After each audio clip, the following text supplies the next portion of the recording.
राधा राधे सभी प्रभु भक्तों को। मित्रों, आप सभी का स्वागत है आज की इस और एक नई व्रत कथा में।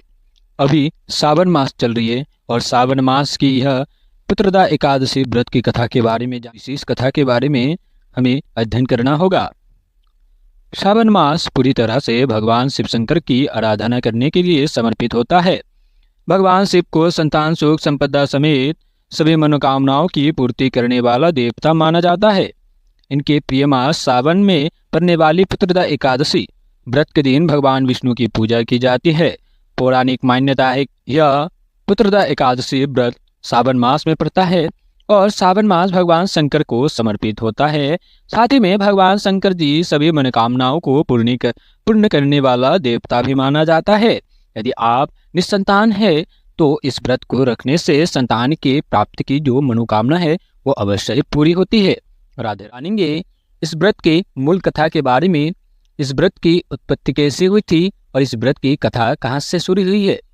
एक बार की बात है, श्री युधिष्ठिर कहने लगे कि हे भगवान, श्रावण शुक्ल एकादशी का क्या नाम है? व्रत करने की विधि तथा इसका महात्म्य कृपया करके कहिए। मधुसूदन कहने लगे कि इस एकादशी का नाम पुत्रदा एकादशी है। अब आप शांतिपूर्वक इसकी कथा सुनिए। इसके सुनने मात्र से ही फिर यज्ञ का फल मिलता है।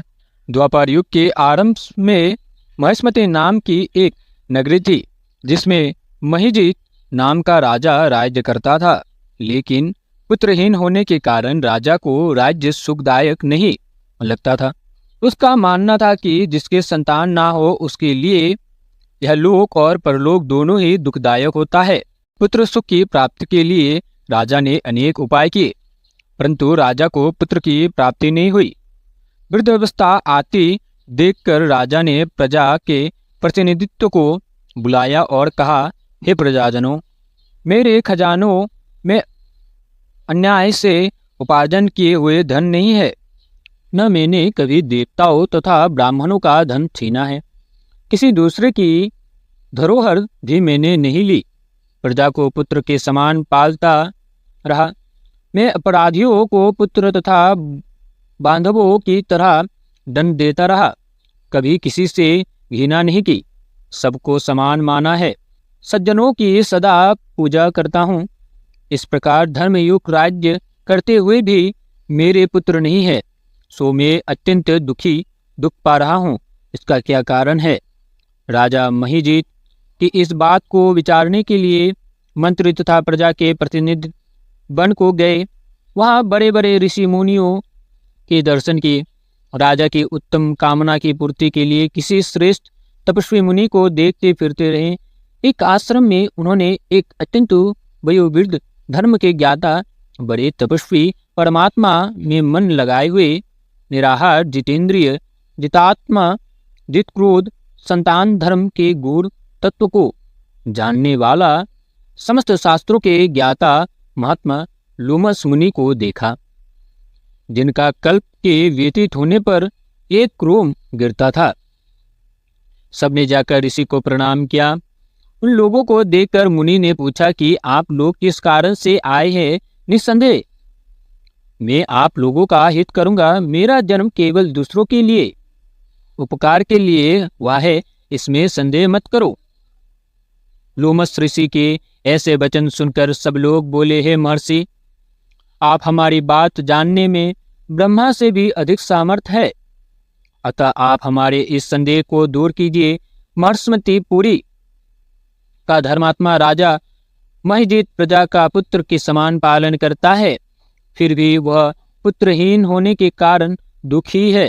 उन लोगों ने आगे कहा कि हम लोग उसकी प्रजा है, अतः उसके दुख से हम भी दुखी हैं। आपके दर्शन से हमें पूर्ण विश्वास है कि हमारा यह संकट अवश्य दूर हो जाएगा, क्योंकि महान पुरुष के दर्शन मात्र से अनेक कष्ट दूर हो जाते हैं। अब आप कृपा करके राजा के पुत्र होने का उपाय बतलाइए। यह वार्ता सुनकर ऋषि ने थोड़ी देर के लिए नेत्र बंद किए और राजा के पूर्व जन्म का वृतांत जानकर कहने लगे कि यह राजा पूर्व जन्म में एक निर्धन वैश्य था। निर्धन होने के कारण इसने कई बुरे कर्म किए। यह एक गांव में दूसरे गांव व्यापार करने जाया करता था। एक समय ज्येष्ठ मास के शुक्ल पक्ष की एकादशी के दिन मध्याह्न के समय जबकि वह 2 दिन से भूखा प्यासा था, एक जलाशय पर जल पीने गया। उसी स्थान पर एक तत्काल की यही हुई प्यासी गौ जल पी रही थी। वह और प्यासी गौ को जल पीते हुए हटाने के कारण पितृवियोग का दुख सहना पड़ा है। ऐसा सुनकर सब लोग कहने लगे कि हे ऋषि, शास्त्रों में पापों का प्रायश्चित भी लिखा है, अतः जिस प्रकार राजा का यह पाप नष्ट हो जाए, आप ऐसा उपाय बताइए। लोमस मुनि कहने लगे कि सावन शुक्ल पक्ष की एकादशी को, जिसे पुत्रदा एकादशी भी कहते हैं, तुम सब लोग व्रत करो और रात्रि को जागरण करो, तो इससे राजा का यह पूर्व जन्म का पाप अवश्य नष्ट हो जाएगा, साथ ही राजा को पुत्र की अवश्य प्राप्ति होगी। लोमस ऋषि के ऐसे वचन सुनकर मंत्रियों सहित सारी प्रजा नगर को वापसी लौट आए और जब सावन शुक्ल एकादशी आई तो ऋषि की आज्ञा अनुसार सबने पुत्रदा एकादशी का व्रत और जागरण किया। इसके पश्चात एकादशी के दिन इसके पुण्य का फल राजा को दिया गया। उस पुण्य के प्रभाव से रानी ने गर्भ धारण किया और प्रवस का समाप्त होने पर उसके एक बड़ा तेजस्वी पुत्र उत्पन्न हुआ। इसलिए हे राजन, इस सावन शुक्ल एकादशी का नाम पुत्रदा पड़ा है।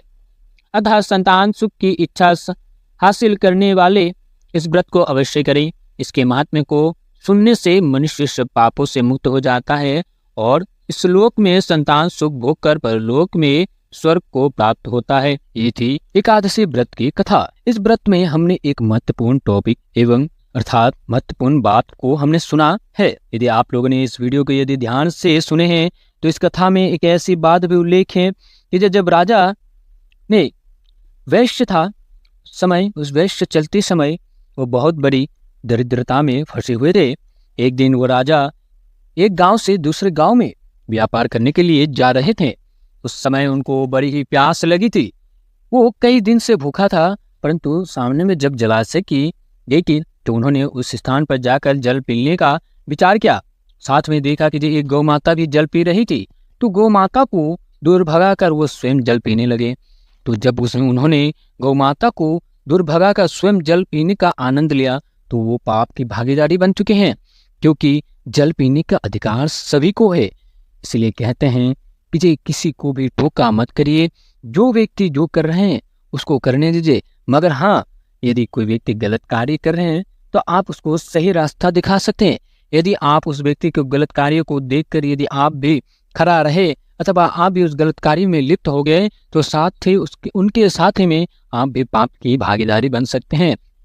इसलिए किसी को भी भोजन में अथवा किसी भी कार्य में टोकना नहीं चाहिए, चाहे वो पूजा की विधि हो, चाहे वो भोजन हो, चाहे अन्य शुभ कार्यों में क्यों ना ही हो।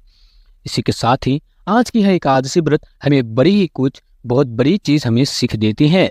यदि आपको वीडियो अच्छी लगी है तो प्लीज़ वीडियो को लाइक करके, चैनल पर नए हो तो चैनल को सब्सक्राइब करके हमारे इस चैनल को अधिक देशवासियों तक जरूर शेयर करिएगा, जिससे आगंत एकादशी व्रत की कथा के बारे में भी जान सके एवं साथ ही में सभी देशवासी एक साथ होकर सभी एकादशी व्रत को पालन कर सके एवं कथा को भी श्रवण कर सके। मिलेंगे किसी नई और एक कथा के साथ, तब तक राधे राधे।